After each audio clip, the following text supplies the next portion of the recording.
Good morning every one. آج کا جو ہمارا ٹاپک ہے وہ ہے Maslow hierarchy of needs. Maslow ایک بیسیکلی ایک بزنس مین تھے, ایک سائیکالوجسٹ تھے. انہوں نے یہ تھیوری پیش کی ہے, اس میں انہوں نے 5 نیڈس کو ڈسکس کیا ہے بیسیکلی. تو انہوں نے یہ بیان کیا ہے کہ جب ایک نیڈ سیٹسفائیڈ ہو جاتی ہے اس کے بعد ہم دوسری نیڈ کی طرف موو کر جاتے ہیں. جب تک ہماری ایک نیڈ پوری نہیں ہوگی ہم دوسری نیڈ کی طرف نہ سوچیں گے نہ ہمارا مائنڈ اس کی طرف جائے گا. فار ایگزامپل ایک جو بیگر ہوتے ہیں, بھکاری ہوتے ہیں, ان کی ایک نیڈ ہوتی ہے کہ انہوں نے بس کھانا پینا اپنا وہ مینٹین کرنا ہے, بس کسی طرح بھی پیسے مانگتے ہیں یہ کر کے وہ کر کے انہوں نے کھانا ہے. تو ان کی آگے نیڈ نہیں ہوتی, وہ سیفٹی کی طرف نہیں جاتے, نہ وہ سوشل نیڈ کی طرف جاتے, نہ انہوں نے ریلیشن شپس بناتے ہیں, نہ وہ اپنے سوچتے ہیں کہ ہم نے اپنا مکان بنا لیں, اپنا یہ کر لیں وہ کر لیں. ان کی اس طرف ذہن نہیں جاتا کیونکہ ان کی اب بیسک نیڈ تھی پوری نہیں ہوتی. ٹھیک ہے, تو سب سے پہلے یہ ہے کہ فزیولوجیکل نیڈ ہے. یہ کہ انہوں نے میسلو نے ایک سٹیئرز بتائی ہیں کہ اس طرح کر کے ایک پوری ہوگی پھر ہم دوسری کی طرف موو کریں گے. اس طرح ہماری 5 نیڈز اس نے بتائی ہیں. تو اس میں سب سے پہلی نیڈ ہے فزیولوجیکل نیڈ.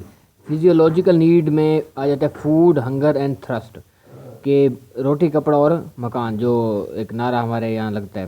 تو یہ اس کی کسی بھی شخص کی بیسک نیڈز ہوتی ہے. اس کو ہم فزیولوجیکل نیڈ بھی کہتے ہیں, بیسک نیڈز بھی کہتے ہیں. جب تک یہ نیڈز سیٹسفائڈ نہیں ہوں گی تو ایک آدمی نہیں سوچ سکتا کہ میں نے سیفٹی نیڈز کی طرف جانا ہے, میں نے سوشل نیڈز کی طرف جانا ہے. ایک میسلو نے ایک بات لکھی, اس نے کہا ہے کہ جب تک ایک بندے کو بھوک لگ رہی ہے, جب تک اس کی بھوک والی نیڈ پوری نہیں ہوگی وہ اس کا مائنڈ بھی نہیں چلے گا کہ وہ کسی اور طرف سوچ سکے. جب انسان ایک بھوکا بیٹھا ہوتا ہے تو اس کو یہ ہوتا ہے کہ میں کسی طرح کھانا کھا لوں, بس یہی میری نیڈ ہے, کیونکہ اس کے بغیر وہ زندہ نہیں رہ سکتا. پیاس لگے تو پانی کے بغیر زندہ نہیں رہا جا سکتا. یہ بیسیکلی بایوجینک نیڈز ہوتی ہیں, یہ انسان کی بیسک نیڈز ہوتی ہیں.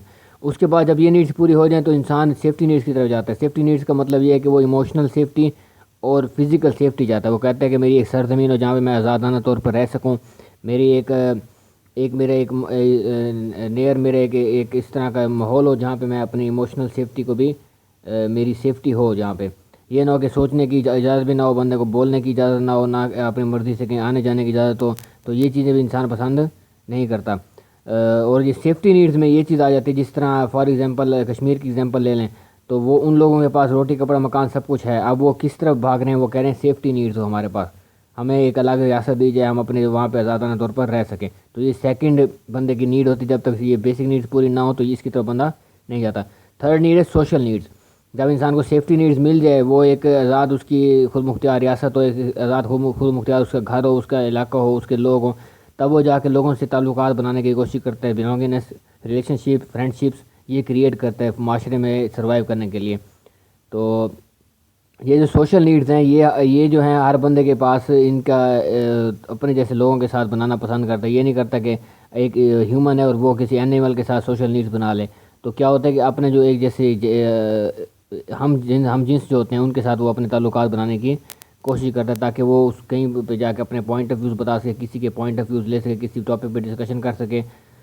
جو اس کے بعد جو اگر یہ ان کی نیڈز پوری ہو جاتی ہے, پھر وہ جو لوگ ہوتے ہیں وہ ایک سیلف اسٹیم کی طرف چلے جاتے ہیں. سیلف اسٹیم کا مطلب یہ ہے کہ وہ اپنے کسی اسٹیٹس کی طرف جاتے ہیں کہ میرے پاس یہ اسٹیٹس ہونا چاہیے, یہ میرے پاس پوسٹ ہونی چاہیے, یہ میری پوزیشن ہونی چاہیے, یہ میرے پاس اتھارٹی ہونی چاہیے بیسیکلی. تو یہ کہ سیلف اسٹیم نیڈز ہیں. اس سٹیج تک بہت کم لوگ جاتے ہیں جن کے پاس اتھارٹی ہو, اسٹیٹس ہو, پریسٹیج ہو, تو لوگ سب ان کو جانتے ہو. جس طرح فار ایگزامپل پرائم منسٹرز ہیں یا کرکٹرز ہیں, ان کی سیلف اسٹیم والی نیڈ پوری ہو چکی ہے.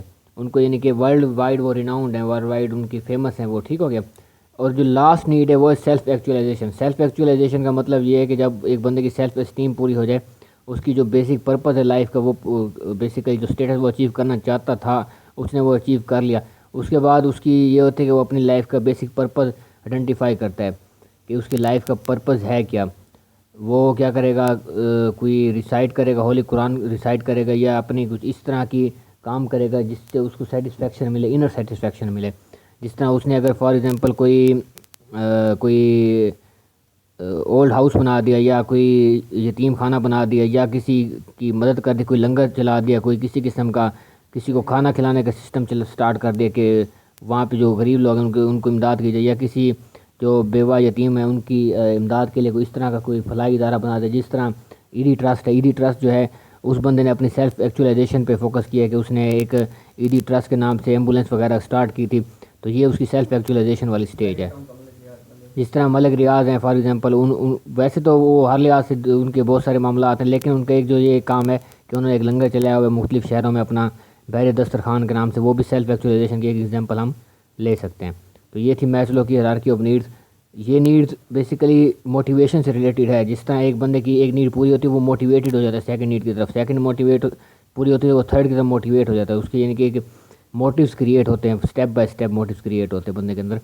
تو یہ بیسیکلی موٹیویشن کی ایک تھیوری ہے جو میسلو نے پیش کی تھی، اور آج تک یہ اس کو مطلب چیلنج کسی نے نہیں کیا، آج تک یہ ویل ریناؤنڈ ہے۔ چلیں، یہ ہمارا ٹاپک آج کے یہ کلیئر ہو گیا۔ اس میں اگر آپ کو کوئی ایشو ہو، کوئی پرابلم ہو تو آپ مجھ سے کویشچننگ کر سکتے ہیں۔ تھینک یو سو مچ، اور میرے چینل کو بھی سبسکرائب کر لیں کہیں گے۔